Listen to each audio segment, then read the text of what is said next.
안녕하세요. 소리로 듣는 책방 오디오북에 오신 여러분을 환영합니다.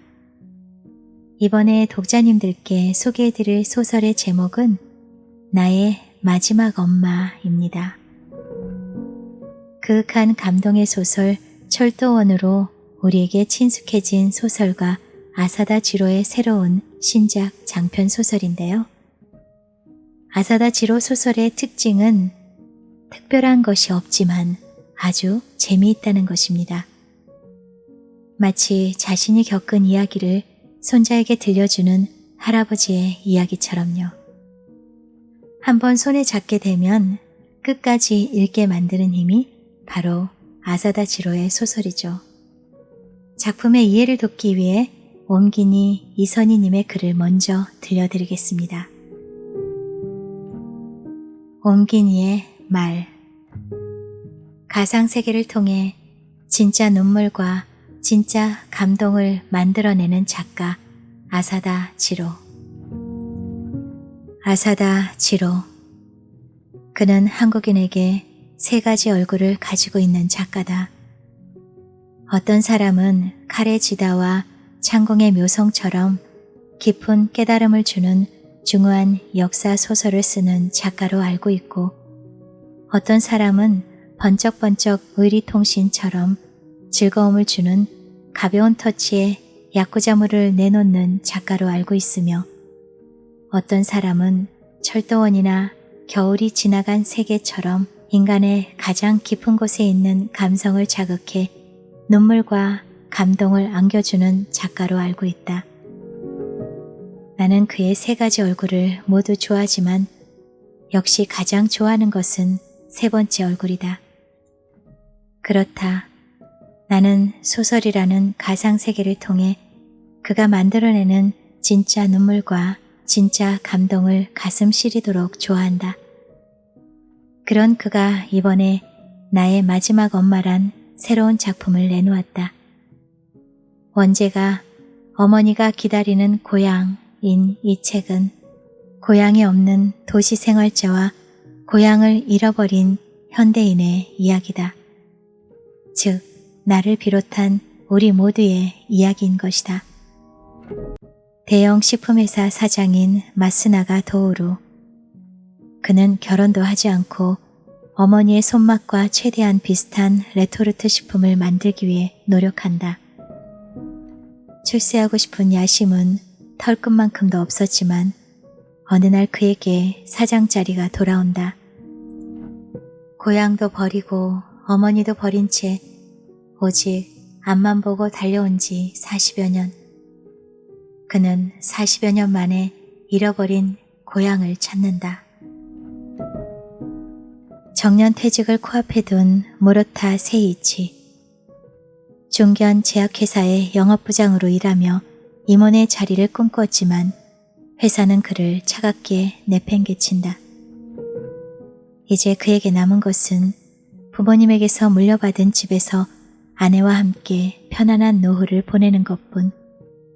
그런데 정년퇴직 당일에 이해할 수 없는 이유로 아내로부터 이혼을 통보받는다. 회사에게도 아내에게도 버림받은 그에게 남은 곳은 어머니가 기다리는 고향뿐이다. 간호사인 홀어머니 밑에서 자라면서 아버지처럼 의사가 되고 싶다는 꿈을 가진 고가 나소. 그녀는 결국 의사가 되지만 혼자 사는 어머니에게 살가운 딸은 아니었다. 정년퇴직을 한 어머니는 치매에 걸려 요양원에 있지만 너무도 바쁜 의사란 직업 탓에 어머니를 제대로 돌보지 못한다.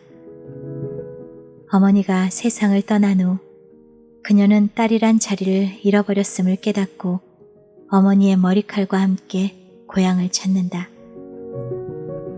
텅 빈 도시에서 쓸쓸함이 온몸으로 파고들 때, 힘들고 지친 마음에 위로가 필요할 때, 정신적인 편안함을 얻고 싶을 때 가장 먼저 떠오르는 단어가 있다. 바로 고향이란 단어다. 고향이란 말만 들어도 왠지 마음이 편안해지고 가슴이 따뜻해지며 온 몸을 옥죄고 있던 굴레가 조금씩 풀리는 듯한 기분이 드는 것이다. 더구나 어머니가 기다리는 고향이라면 말해서 무엇하랴.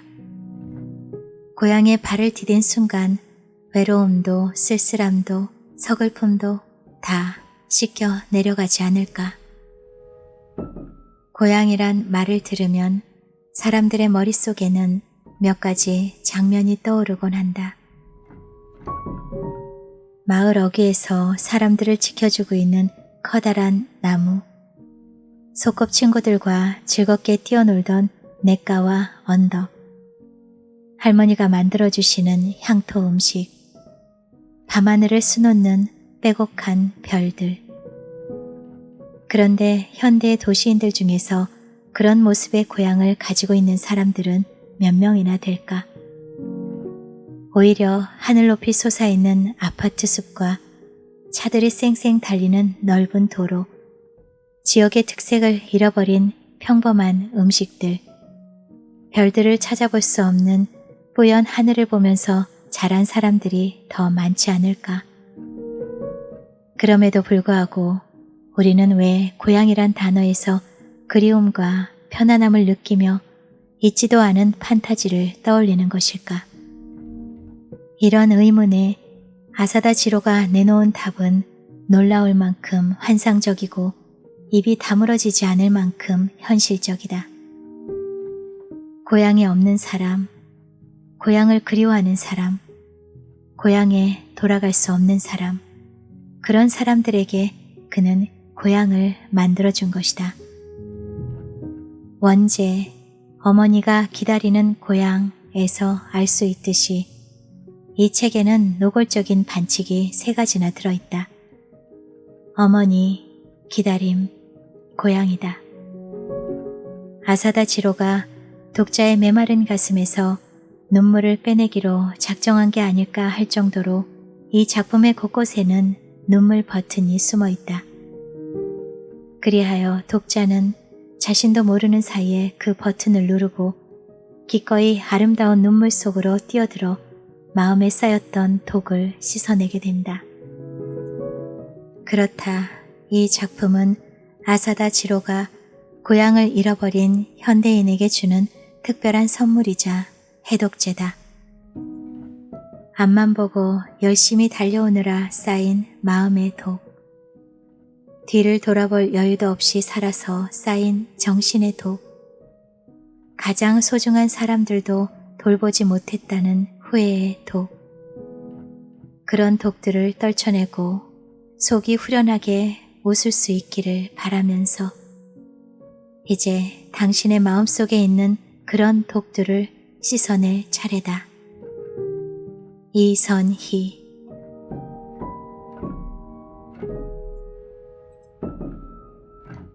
네, 소설 속 배경은 볕 좋고 어딘가 구수한 냄새가 나는 시골 마을 아름다운 경치를 배경으로 펼쳐집니다.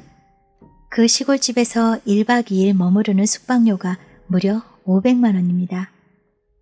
아무나 갈 수 없는 그곳은 소수의 VIP들만을 위해 카드회사에서 마련한 특별한 휴가 이벤트였습니다. 나의 진짜 엄마도 아니고 내가 살던 고향도 아닌 그곳으로 500만 원이나 경비를 들여서 찾아가는 사람들은 어떤 사연이 있을까요? 성공한 독신이지만 노년이 되면서 삶이 헛헛해진 직장인, 은퇴 후 황혼 이혼을 당한 남자, 하나뿐인 가족인 어머니마저 잃어버린 여의사, 주변에서 흔히 볼 수 있는 그런 사람들의 이야기가 잔잔하게 펼쳐집니다. 하지만 잔잔함 속에서 울음을 자아내며 끝까지 눈길을 뗄 수 없는 소설이 바로 나의 마지막 엄마입니다. 어느 날 문득 길을 잃은 듯한 당신, 매번 되풀이되는 일상에 무뎌져 버린 당신, 따뜻하게 맞아줄 엄마가 있는 고향으로 내달리고 싶은 순간에 이 책을 권해드립니다. 고즈넉한 시골집 하룻가에는 놀라우리만큼 맛있는 산나물 요리가 준비되어 있습니다.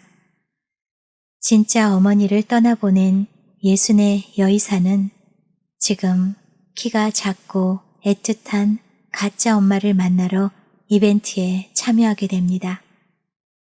본문 낭독을 시작하겠습니다. 나의 마지막 엄마. 아사다 지로. 단호한 한마디. 북쪽 지방의 봄은 한꺼번에 찾아온다고 듣기는 했지만 막상 그 풍경을 마주하니 세상에 이런 행운이 또 있을까 하는 생각이 들었다. 마을 곳곳에는 벚꽃과 매화가, 산기슭에는 목련과 산수유가, 길가에는 개나리와 조팝나무, 그리고 꽃잔디가 끊임없이 피어 있었다. 꽃 하나하나를 눈으로 쫓을 수 없을 만큼 차창밖은 꽃으로 흘러넘쳤다. 며칠 일찍 왔거나 늦게 왔으면 이 정도로 꽃이 흐드러지게 피지는 않았으리라. 그렇게 생각하니 이 행운이 어머니가 준 선물이라는 느낌이 들어서 가슴이 먹먹해졌다. 도쿄에 꽃이 한창 피었을 때 어머니가 세상을 떠났다. 바라건대 빨리 꽃의 곁으로 가고 싶구나 라고 입버릇처럼 말했으니까 그 소원은 이루어졌을 것이다. 급히 입원했을 무렵 꽃방울이 맺혔던 벚꽃이 임종할 때는 창밖에서 흐드러지게 피어 있었다.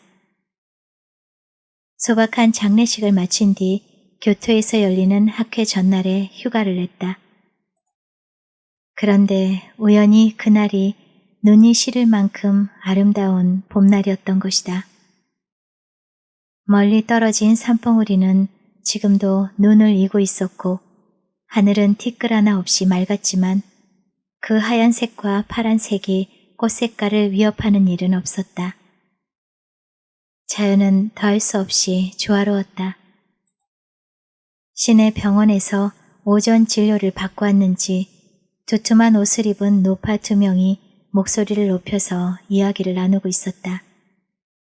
혈압이 어떻다든지 혈당치가 어떻다든지 단어는 알아들을 수 있었지만 워낙 사투리가 심해서 내용은 이해할 수 없었다.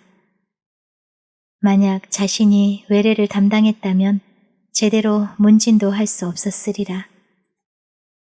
고마카노역에서 버스를 탄 지 어느새 30분이 지났다. 노선 안내도에 따르면 아이카와 다리까지는 2 정류장이 남았지만 정류장의 간격이 멀어서 어느 정도 시간이 걸릴 것이다. 겨울에는 세상이 온통 눈 속에 파묻히고 버스는 1시간에 1대밖에 없다.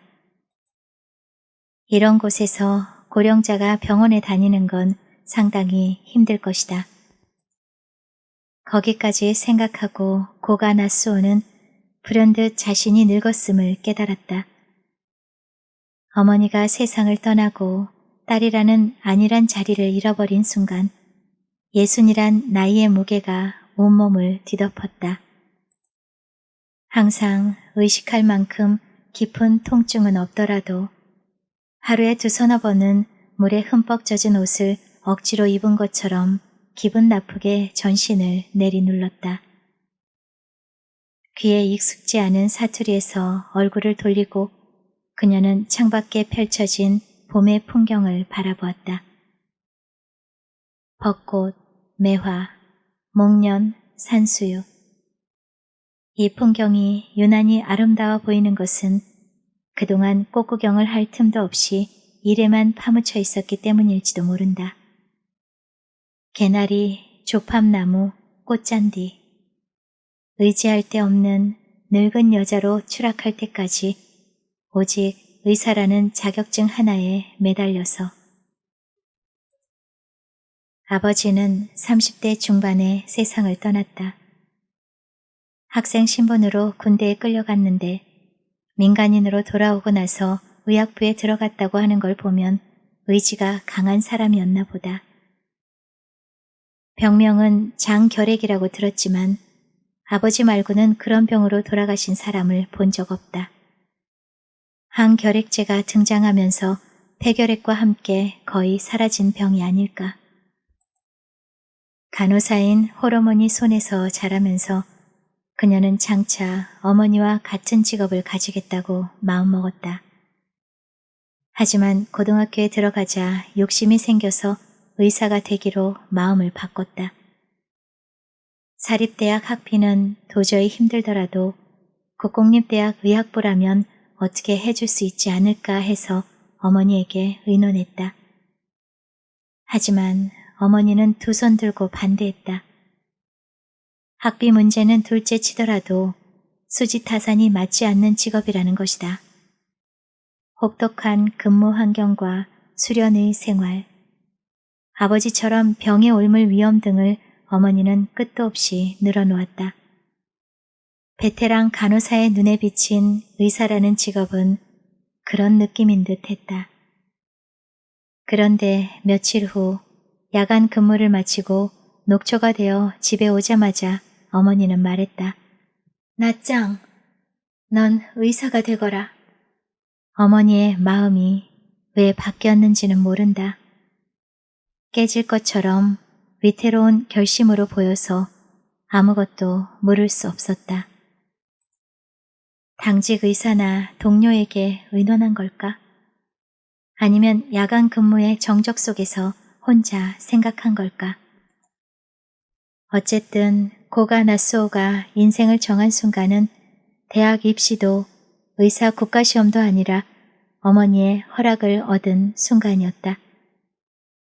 수지타산이 맞지 않는 직업. 어머니의 그 한마디는 그녀의 마음속에 계속 자리 잡고 있었다. 6년 동안의 대학 생활과 2년 동안의 임상 수련의 생활. 재수도 유급도 하지 않고 의사가 되었으나 대학병원에 들어간 그녀의 수입은 대기업에 들어간 동창생보다 훨씬 적었다. 연구를 거듭하고 논문을 부지런히 써서 박사학위를 취득했지만 의학 박사라는 직함은 그렇게 대단한 커리어가 아니었다. 일주일에 한두 번은 당직이라서 밤새 근무해야 했다. 시간표는 벌집처럼 규칙적으로 빼곡히 채워져 있었다. 그런 똑같은 시간표 속에서도 제주껏 연애도 하고 결혼도 하며 출산하는 의사들을 고가 나스오는 흉내도 낼 수 없었다. 기회가 없었던 건 아니지만 몇 번 있었던 그런 기회들도 전부 나중에야 되돌아보고 알아챌 수 있던 것뿐이었다.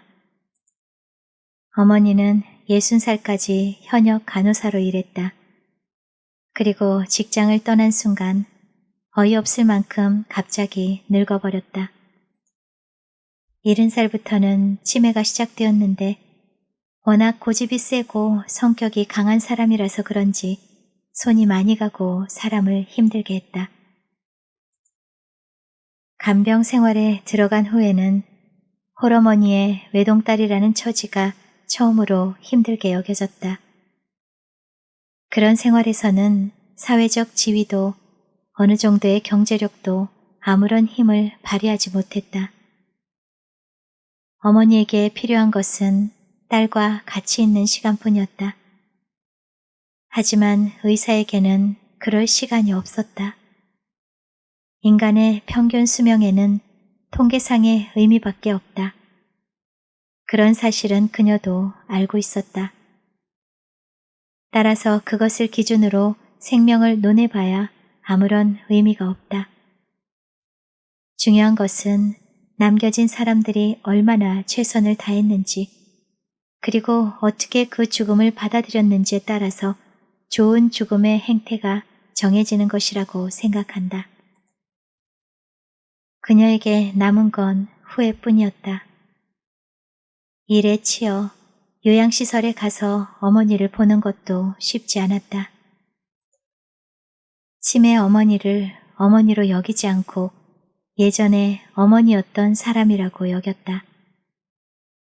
자주 찾아가지 않았던 것보다 그런 마음을 품은 자신을 더 용서할 수 없었다. 마음속 어딘가에서 어머니를 귀찮은 존재로 여겼던 자신을 아무리 기나긴 간병 생활에 지쳐 있었다 하더라도. 아따, 이게 누구단가? 낯장 아니여? 고가 아줌씨의 딸. 낯장 맞지? 아이카와 달이 정류장에 내린 순간 그렇게 말을 거는 사람이 있었다. 버스가 떠난 뒤 마치 장막이 거친 것처럼 도로 맞은편에 한 여성이 서 있었다. 나요, 나. 하긴 이렇게 말하면 모를란가? 네 동창생인 사사키 사치코요. 같이 학교에 댕겼잖아.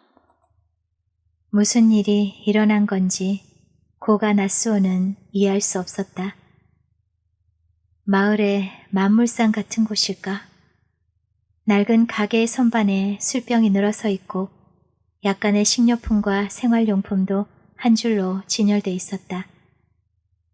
사사키 주류점이라고 쓰인 간판만이 기묘하리만큼 화려했다. 상점가가 쇠퇴할 때 마지막으로 남는 것은 주류점이라는 이야기가 떠올랐다. 더구나 아이카와 달이 정류장에서 이어지는 집들은 상점가라고 부를 수도 없을 만큼 황폐했다. 사사키 주류점 말고는 전부 문을 닫은 지 오래인 듯했다. 아줌씨가 낯장이 집에 온다고 온 동리방리 돌아다니면서 말씀하셨거든. 그래서 나도 버스가 도착할 때마다 가심 두근거리며 기다리고 있었지. 그나저나 낯장 도저히 동갑맨키로 보이들 않네. 그제야 겨우 깨달았다. 유나이티드 홈타운 서비스는 지금부터 시작되고 있는 것이다. 사사키 사치코가 동생이라곤 생각되지 않았다. 하지만 화장도 하지 않고 미용실에도 가지 않으며 옷차림에도 신경 쓰지 않으면 자신도 이런 모습이리라. 안녕하세요. 참 멋진 곳이네요. 눈이 닿는 곳마다 온통 꽃들이 가득하고. 고가는 미소로 대꾸했다. 이런 말밖에는 특별히 할 말이 없었다. 네가 태어나고 자란 고향에 와서 안녕하세요가 뭐요? 혹시 낯장 너무 오랜만에 와서 집을 잊어본 거 아니요? 아, 네. 역시 그렇게밖에 대답할 수가 없었다. 유나이티드 홈타운 서비스의 설명은 매우 간단해서 버스를 탄 다음 아이카와 달이 정류장에서 내려서 자은사라는 절을 찾아가라고밖에 쓰여 있지 않았다. 불친절한 것은 아니다. 프리미엄 클럽 담당자에게 받은 메일에는 전부 이쪽에 맡기시고 마음 편히 가시면 됩니다. 라고 쓰여 있었다. 서비스는 완벽하니까 자신들에게 전부 맡기면 된다는 뜻일 것이다. 최고의 대접에는 설명이 필요 없다. 사사키 사치코는 똑바로 뻗어있는 길 끝을 가리켰다. 낯장 잘 들으래. 저쪽에 절이 보이제? 아, 네. 자은사 말이죠? 그려. 세상에 안직도 기억하고 있구먼. 그 자은사 모퉁이를 돌아가면 돼야. 내가 오면 뒤에 전화 넣어둘란께. 사치코가 말하는 어메가 자신의 어머니를 가리킨다는 걸 알아차리고 고가 나스오는 저도 모르게 숨을 죽였다. 프리미엄 클럽 담당자는 메일에서도 전화에서도 항상 페어런치라고 말했다. 또한 고향이라고 하지 않고 빌리지라는 단어를 사용했다. 영단어는 일본어가 가지고 있는 본래의 뜻을 희석한다. 그래서 페어런치란 말에서는 유학생의 신원 보증인이나 하숙집 부부를 가리키는 듯한 뉘앙스를 느끼게 된다. 부모 대신이나 가족처럼 신뢰할 수 있는 사람들처럼. 고가는 갑자기 무서운 생각이 들었다. 낯선 어머니가 기다리고 있다. 선량한 마을 사람이 소꿉친구로 분장한 것처럼 아마 고향집에는 완전히 어머니로 변장한 사람이 고객이 도착하기를 기다리고 있으리라. 가게 안쪽에서 사치코의 큰 목소리가 들렸다. 아, 아줌씨세요? 사사키 주류 좀 여라. 나짱이 지금 막 도착했으니께 위에서 손을 흔들어 주시시오잉? 올 가게에서 맥주라도 들려보댈 거구만요. 네? 아니요, 아니요. 돈을 받으면 그건 강매지라. 환영하는 뜻으로 지가 드리는 거구먼요. 사치코는 전화를 끊고는 냉장고에서 캔맥주를 꺼내 비닐봉지에 담았다. 나짱, 이건 나가 주는 환영 선물이야. 에? 그렇게 많이 주다니 돈 드릴게요. 아이 참, 환영 선물이란 게. 치호 아줌씨는 의외로 술을 잘 드시거든. 다시 숨이 막혔다. 돌아가신 어머니의 이름이 치요코였던 것이다. 고가는 맥주를 받고 미소가 끊이지 않는 사치코를 바라보았다. 소탈한 표정에선 거짓을 찾아볼 수 없었다. 정해진 대사를 늘어놓는 것처럼 보이지도 않았다. 홈타운 서비스 신청서에는 질문사항이 귀찮을 만큼 세세하게 나열돼 있었는데 대부분은 어린 시절의 에피소드나 어렸을 때 알았던 병이나 다친 곳, 좋아하는 음식이나 취미, 습관 같은 것이었다. 유출되면 곤란할 만한 개인정보는 없었다. 신용카드사의 회원이 되었을 때도 골드에서 플래티넘으로 등급이 올라가 마침내 세계 최고의 스테이터스라는 홍보 문구를 자랑하는 프리미엄 클럽의 멤버가 되었을 때도 호적 등본을 제출하는 절차는 없었다. 애초에 현실감이 없는 특전뿐인 블랙카드 같은 건 갖고 싶지 않았다. 다만 독신 의사라는 불확실한 처지에도 최고 단계의 신용이 있어야 하는 블랙카드가 발급될지 알고 싶었다. 그 정도의 관심뿐이었던 것만큼 조금이라도 귀찮았다면 신청조차 하지 않았을 것이다. 그녀는 다시 마음을 추스렸다. 그렇다. 분명히 그 세대에는 치요라는 이름이 많았다. 영원이라는 뜻을 축복하는 말이기도 하고 어쩌면 천대, 팔천대 계속되라는 국가의 가사에서 가져왔을지도 모른다. 헤어지기 직전에 사치코가 간절하게 말했다. 나짱, 니는 참말로 예쁘구로. 고마워, 사짱. 맥주를 줬다거나 단순한 인사말에 고마워한 것은 아니다. 의지할 데 없는 사람에게 이렇게까지 고향을 마련해 주다니.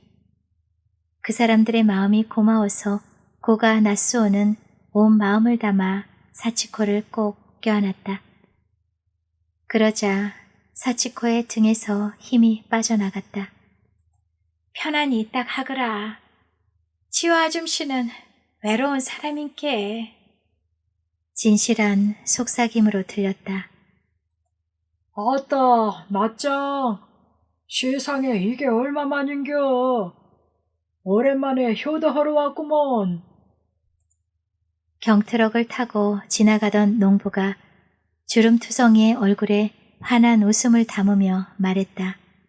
지금 막 메밀국수를 갖다 줬는데 많이 드셔. 짐칸에서 며느리로 보이는 여성이 그렇게 말하며 손을 흔들었다. 높은 곳에서 내리다 봐서 미안하구로. 내일이라도 조상님 무덤에 인사하러 오래. 참말로 잘 왔다, 나짱. 자은사의 문 앞에서는 늙은 스님이 고가를 보고 합장했다.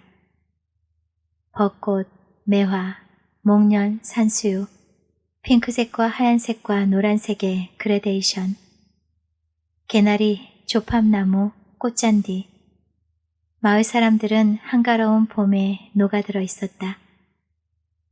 두려워할 건 하나도 없다고 고가 나스오는 스스로에게 말했다. 돌아가신 어머니의 머리칼이 핸드백 안에 들어있었다. 주변 머리 없는 딸 하나를 삶의 보람으로 생각하며 살아온 어머니의 영혼과 함께 고향으로 돌아온 것이라고 여기기로 마음먹었다. 이렇게 화창한 봄날에 꽃과 햇살과 바람의 축복을 받으며 이렇게 아름다운 봄날 오후에 그렇게 생각하니 가슴 속까지 맑아져서 머리에서 떠나지 않는 어머니의 마지막 모습조차 괴롭게 느껴지지 않았다. 딸로서가 아니라 의사로서 어머니를 보낸 자신의 행동을 후회했다.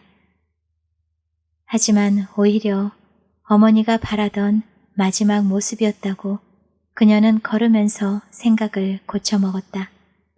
나짱, 넌 의사가 되거라. 미래에 대한 허락을 얻은 그날, 어머니와 안목의 계약을 맺은 것이다. 나중에 헤어지는 마지막 순간에 울며 매달리는 일은 하지 않겠다고. 그것이 많은 사람의 죽음과 함께하는 의사의 책무니까.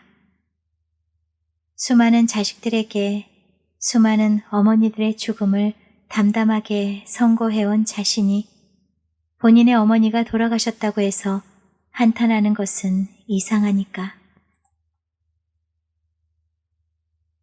그날 밤에 당직의는 수련의를 마친 지 얼마 되지 않은 젊은 의사였다. 명찰에 적혀 있었던 모리야마라는 이름은 기억하고 있다. 임종에 입회한 경험이 별로 없다는 것은 억지로 의사다운 냉정함을 가장하려고 하는 몸짓만 보아도 알 수 있었다. 그가 긴장하는 이유는 한 가지가 더 있었다. 집중치료실에서 계속 잠들어 있는 환자의 딸은 의사. 그것도 예전에 대학병원 순환기 내과의 준 교수를 지냈으며 지금은 전문병원에서 임상으로 일하고 있는 베테랑이다. 의사는 환자를 공평하게 대해야 한다. 당연한 일이지만 어머니가 긴급하게 입원한 시민병원에는 예전부터 아는 의사도 있어서 고가 나스오의 경력은 담당인은 물론 당직의에게도 전해졌을 것이다. 외박 허가를 받고 요양시설에서 집으로 돌아온 날 밤이었다. 약간 감기 기운이 있었던 어머니는 저녁 식사를 마치고 침대에 들어간 순간 의식을 잃었다. 호흡이 불안정하고 맥박도 느렸다. 구급 이송병원으로 가장 가까운 시민병원을 미리 지정해 놓은 선택은 옳았다.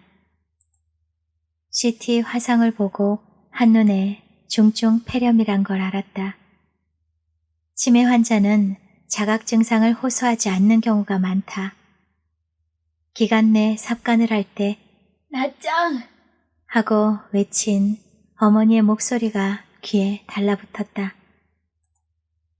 어머니가 믿는 사람은 오직 그녀뿐이다. 물론 의사로서가 아니라 딸로서. 집중치료실에서 잠든 채 보름을 견딘 어머니는 마지막 밤을 맞이했다. 오전 1시경부터 활력 징후가 떨어졌고 고령이시기도 해서 오시라고 했습니다. 모리야마 선생이 정중하게 말했다. 하얀 가운으로 덮인 어깨에서 긴장감이 배어나오고 있었다. 다른 가족은 언제 오십니까?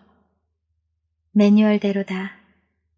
즉, 가족의 합의를 얻어서 인공호흡기를 떼야 하는 상황이다. 아니요, 나 혼자예요. 모리야마 선생, 심호흡을 하세요. 죄송합니다.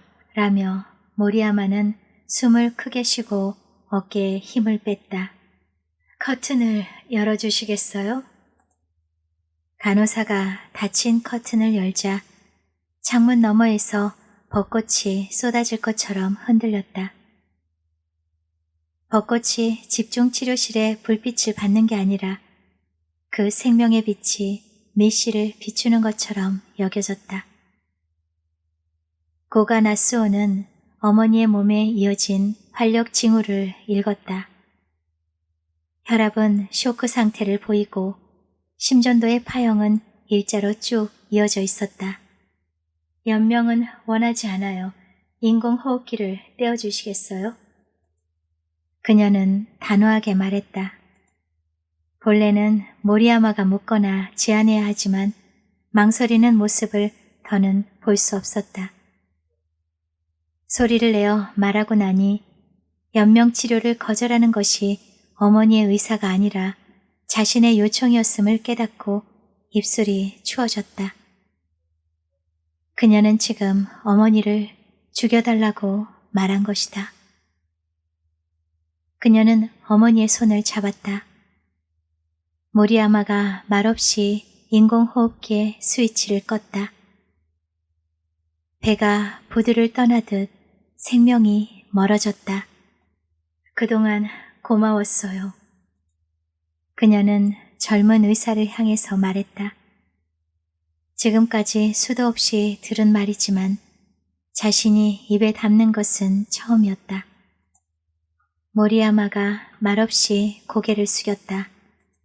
제 힘이 미치지 못했습니다. 라든지 삼가 고인의 명복을 빕니다. 라고 대답하기엔 아직 경험이 부족했다. 확인해 주세요. 우두커니 서 있는 모리야마에게 그녀는 그렇게 지시했다. 사망 확인은 결코 소홀히 해서는 안 된다. 모리야마는 어머니의 동공을 들여다본 뒤 가슴에 청진기를 대고 심장 박동을 확인했다. 오전 3시 12분입니다. 그녀는 처음으로 임종에 입회했을 때 의사의 손목시계는 이 순간을 위해서 있는 것이라고 생각했다. 그 정도로 모든 노력이 허무하게 느껴졌다. 적어도 어머니의 삽관을 빼주고 싶었지만 그 일은 자신의 영역이 아니었다. 집중치료실을 나와서 긴 복도를 정처 없이 거닐었다. 그렇게 머지않은 미래에 자신이 어느 병원 침대에서 죽음을 맞이할 때에는 의사가 승낙을 얻어야 할 육친이 없다. 슬퍼해줄 친구는 있었지만 가족으로서의 부담까지 지우고 싶지는 않았다. 집중치료실로 돌아오자 어찌된 일인지 사람은 아무도 없었다. 어머니의 허물과 역할을 마친 인공호흡기만이 병풍처럼 에워싼 밤 벚꽃 앞에 조용히 놓여있을 따름이었다. 그 순간 인간도 자연의 일부라는 사실을 고가 나스오는 깨달았다.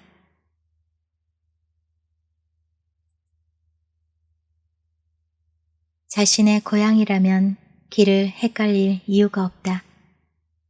나스오는 잘 아는 길처럼 절의 모퉁이를 돌아서 민들레로 둘러싸인 언덕길을 올랐다.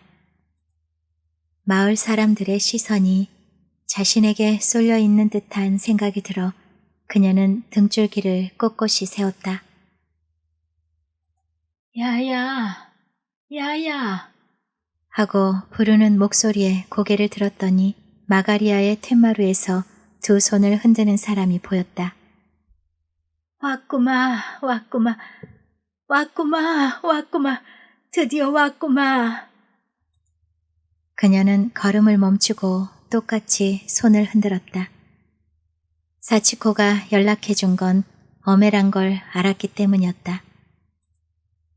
그렇다면 홈타운 서비스의 게스트로서 고개를 숙이기보단 오랜만에 고향에 온 딸이 되어야 한다고 판단했다. 그나저나 세계 최고의 스테이터스라더니 이렇게 대규모일 줄은 상상도 못했다. 사치코나 마을 사람들의 명령기도 그렇고 엄해 또한 어머니 역할을 충실히 해내겠지만 지금 그녀에게 그 대본은 너무나 괴로웠다. 이쯤 되자 그녀는 여기에 온 것이 후회되었다.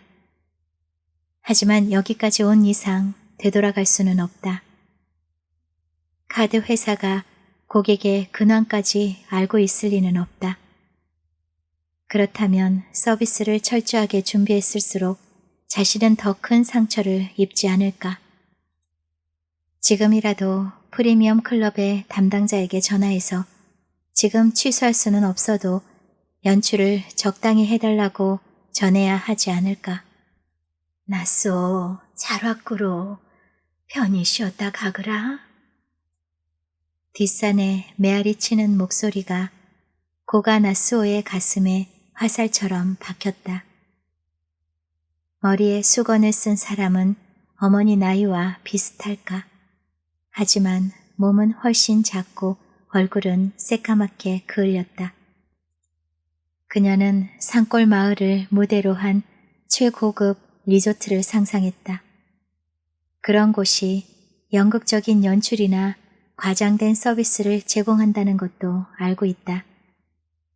그래서 조금 전에 만난 사사키 사치코도 경트럭을 탄 농부와 며느리도 늙은 스님도 그런 유형의 엑스트라라고 여겼다. 그렇다면 그 다음에는 멋진 시설을 갖춘 고택처럼 보이는 산장이나 나이를 알 수 없는 세련된 여주인이 기다리고 있어야 한다. 하지만 마당으로 발을 넣고 보니 집은 지은 지 수백 년은 된 듯한 진짜 마가리아였고 텐마루 기둥에 매달려 그녀를 맞이한 사람은 머리에 수건을 쓰고 앞니가 빠진 아무리 봐도 낡은 이 집의 진짜 주인으로 보이는 노파였다. 고가 나쏘오는 어머니라는 사람에게 가까이 다가갔다. 전 빈손으로 왔어요. 이건 주리점에서 주셨고요. 어떻게 말해야 좋을지 알 수 없었다. 어머니란 사람은 맥주를 받아들고 한바구음을 지었다. 사장이 항시 잘 챙겨주고 있시야. 그란니 4대째 이어진 사사키 조리점도 사장으로 끝난단께. 슬프긴 하지만 어쩔 수 없제. 여놈은 우물에 넣어서 시원하게 혀두잡구나. 집 안에 우물이 있는 걸까? 어머니라는 사람은 복도 안쪽으로 사라졌다. 등은 굽었지만 허리와 다리는 튼튼해 보였다. 어째 그렇고런 멀뚱멀뚱 서있디야? 싸게 들어오거라. 네 집이자녀. 안쪽에서 노래하는 듯한 목소리가 들렸다. 음악 같은 말이었다. 그녀는 전화기를 핸드백 안에 넣었다. 담당자에게 연락할 타이밍을 놓쳤다. 이미 무대에 올라와 버렸다. 그녀는 텐마루에 살짝 걸터 앉았다. 아래쪽으로 자은사에 커다란 지붕이 보였다. 본당 뒤로는 청정한 묘지가 펼쳐져 있었다. 아무래도 인구가 줄어드는 마을 같지만 그렇다고 절 문을 닫을 수는 없었을 것이다. 이렇게 뒤쪽에서 보면 도로 옆에 있는 집에서는 삶의 기척을 느낄 수 없었다. 하지만 신기하게도 그런 폐가가 풍경을 해치지는 않았다. 모든 것이 앞다투어 피는 봄꽃이나 새싹을 내보내고 있는 나무들과 조화를 이루고 있었다. 눈이 부셔서 눈꺼풀을 닫았더니 따뜻한 봄 햇살이 온몸을 감쌌다. 그동안 햇볕과 인연이 없는 삶을 살았다는 사실을 깨달았다. 선상님. 소리를 듣고 되돌아보니 텐마루 끝에 햇살 속에 어머니인 사람이 단정히 앉아 있었다. 고가 선상님. 아마 고가 선생님이라는 뜻이리라. 네라고 대꾸했지만 말이 이어지지 않아서 잠시 서로를 바라보았다. 무엇이단가. 회사선 이런 말을 하면 안 된다고 100번씩 못을 박았지만 모르는 척하는 건 매미 편틀 아니어서 미리 사과를 해야겠구만요. 웃는 것인지 한탄하는 것인지 알 수 없었다. 하지만 성실함이 전해졌다. 어머니인 사람은 지금 금기를 깨뜨리려고 하는 것이다. 전 괜찮으니까 억지로 하실 필요는 없어요. 아니라 그러면 매미 찜찜해서 견딜 수 없단께요. 고가는 무의식 중에 주변을 둘러보았다. 어딘가에 카드 회사에서 설치한 카메라나 마이크가 있는 게 아닐까. 걱정할 거 없어라. 회사에선 나를 믿고 있은게요. 어머니인 사람은 머리에 쓴 수건을 벗어서 일 바지의 무릎 앞에 조용히 내려놓았다. 비록 흙먼지를 뒤집어 썼지만 이 집 주인에 어울리는 청결한 사람이었다. 삼가 고인의 명복을 빌어라오. 그렇게 말하더니 어머니인 사람은 툇마루에 두 손을 짚고 깊숙이 머리를 숙였다. 네? 알고 계셨어요? 회사서 들었어라. 그런 사정을 알고 잘 대접하라고 했는디 어찌게 해야 좋을란가 몰라서. 평소처럼 해주시면 돼요. 불만을 말하거나 그러지 않을 테니까 안심하시고요. 고개를 들고 어머니인 사람은 연민이 담긴 눈으로 고가 나스오의 얼굴을 바라보았다. 네, 고가 선생님은 훌륭한 의사 선생님이라더만요. 의사 선생님들은 대치로 근엄하신 분들인디. 불쑥 어머니의 입버릇이 떠올랐다. 좋은 의사는 근엄해 보이지 않아. 근거 없는 자존심을 가질 만큼 의사는 한가한 직업이 아니라는 뜻이다. 이 어머니란 사람의 말은 고가의 가슴을 뜨겁게 만들었다. 어머니에게 칭찬받은 듯한 생각이 들었다. 그러면 고가 선생님, 다른 때мен 기로 헐 텐께 무례한 부분이 있다면 용서해 주시구랴. 맑고 따뜻한 웃음을 마주한 순간 어머니인 사람은 그녀의 엄마로 바뀌었다. 시상에나 예순의 의사를 그만두는 거다냐? 맙소사, 참말로 아깝구로. 정년도 아닌디 어째서? 아직 확실하게 정한 건 아니다. 기력을 잃어버린 것뿐이다. 그런데 앞으로 느긋하게 일하자니 지금까지의 커리어가 오히려 방해되었다. 전문 병원의 근무 환경은 혹독하고 그렇다고 이제 와서 옛날의 보금자리인 대학병원으로 돌아갈 마음은 없었다. 연주를 이용해 다른 대학의 빈 교수 자리를 노리는 게 최선이겠지만 그렇게까지 할 만큼 출세욕도 없다. 화롯가에서 어머니와 주거니 받거니 하는 사이 맥주가 메마른 마음에 촉촉이 스며들었다. 의학이 너무 빨리 발전해서 제 아날로그 머리론 도저히 따라갈 수가 없어요. 현장에서 벌어지는 일은 아무것도 모르면서 논문의 숫자만 내세우는 권위적인 의사는 되고 싶지 않고요. 그녀 멋대로 불평을 늘어놓아도 어머니는 대충 이해하는 모양이었다. 머리가 좋은 사람인가 보다. 어머니가 내준 낡은 트레이닝복은 어머니 사이즈가 아니다. 화롯가에서 편안히 앉아있으니 실로 고향으로 돌아온 기분이 들었다. 예순이라면 나쏘 얼마 안 남았잖냐? 여름이 되면 그렇죠. 여름에 태어나서 이름에 여름 하자가 들어가요. 이름만 보고 다들 남자인 줄 알아요. 그렇다면 여름에 의사를 관두는 거요? 일손이 부족해서 당장 관두지는 못해요. 올여름에 말하면 정작 관두는 건 1년쯤 후일 거예요.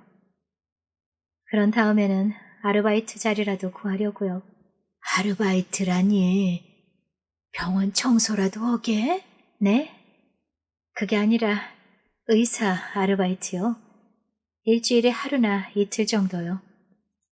어머니는 찡그린 얼굴을 풀더니 안도의 한숨을 내쉬며 가슴을 쓸어내렸다. 화롯가에는 놀라우리만큼 맛있는 산나물 요리가 놓여 있었다. 하나하나 입으로 가져갈 때마다 이 사람은 천재가 아닐까 하는 생각이 들었다.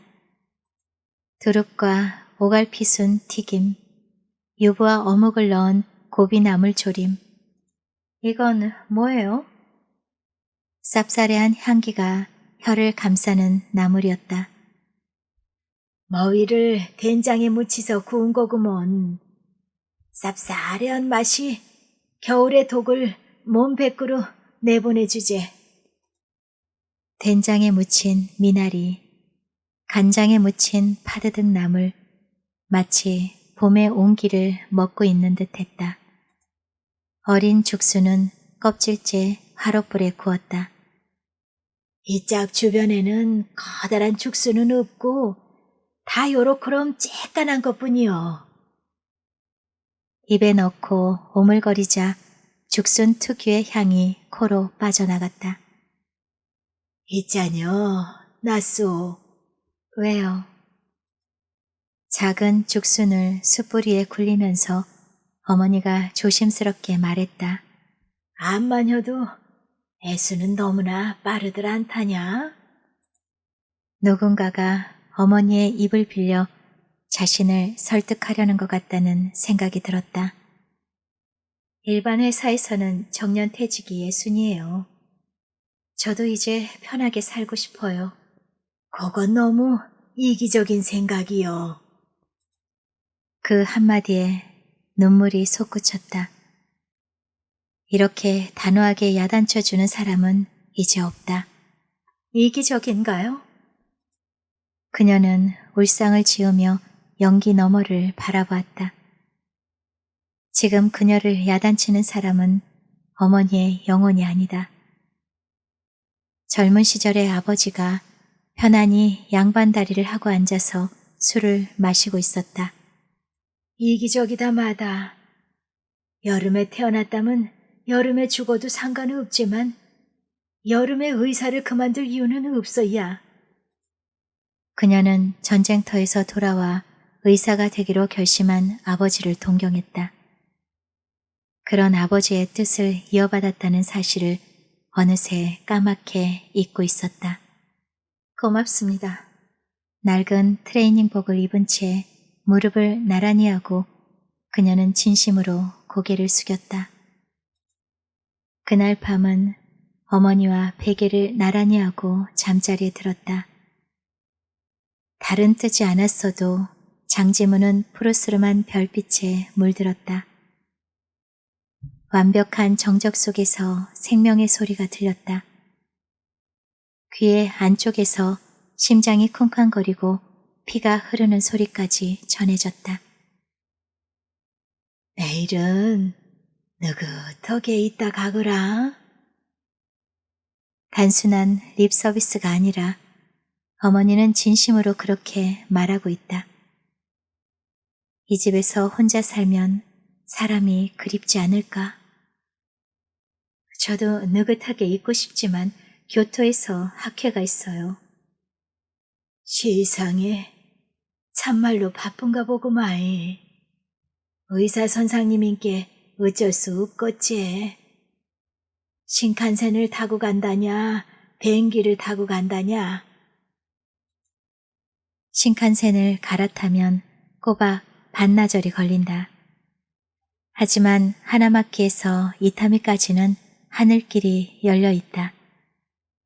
9시 20분 비행기를 타면 오후 하케에는 여유 있게 도착할 수 있다. 그람은 나가 공항가장 바래다 주구마. 네? 아직 운전을 하세요? 위험해요. 괜찮여, 괜찮여. 사고 난 적은 아직 한 번도 없어. 버스와 전철을 갈아타면 힘들잖냐. 택시를 부를게요. 그러면 돈이 솔찬히 들자녀. 그러고 그런 것보담. 어머니는 말끝을 흐렸지만 조금이라도 같이 있고 싶다는 마음의 중얼거림이 들린 듯 했다. 이 사람의 모성은 진짜다. 홈타운 서비스라는 대규모 거짓을 지탱하고 있는 것은 연출이나 연기력, 무대 장치만이 아니다. 그런 것들보다 훨씬 중요한 건 이 노파의 진심이 아닐까. 그렇다면 이것은 거짓이 아니다. 엄마, 별빛의 어둠 속을 향해서 고가 나스오는 말을 건넸다. 와, 이야기 좀 들려주세요. 딱 한 가지만요. 잠자리 야그 말이냐? 그람은 딱 한 가지만이구마. 곧 어둠의 끝에서 맑고 투명한 어머니의 목소리가 물방울처럼 똑똑 떨어졌다.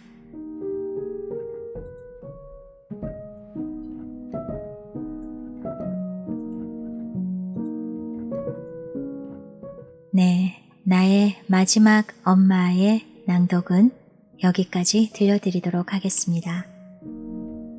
딸과 함께 나란히 누워서 들려주는 잠자리 이야기는 어떤 내용일지 독자님들이 직접 일독하셨으면 좋겠습니다. 다산 책방에서 출간한 아사다 지로의 장편 소설 나의 마지막 엄마 소개를 마치겠습니다. 이 시간도 편안히 머무셨길 희망합니다. 감사합니다.